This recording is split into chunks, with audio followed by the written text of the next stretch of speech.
Welcome to Practical Application of Formal Techniques to Prove Correct System Behavior. In this episode, we're going to talk about credentials and what's related to them when you create a model in the credential space. So let's dig into this. How do we restrict, and what are we going to restrict? We want to restrict the transmission scoping of a credential. That's what we want to think about when we're restricting credentials.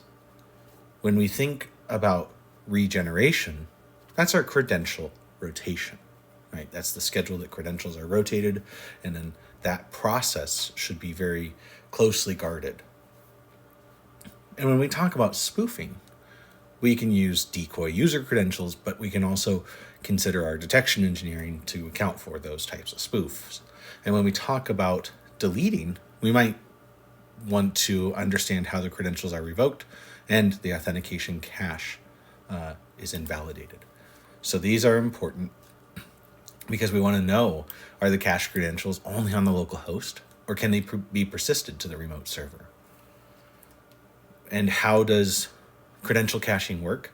Applications can locally cache user authentication credentials for certain server connections, and an application may attempt to use the cache credential for a connection.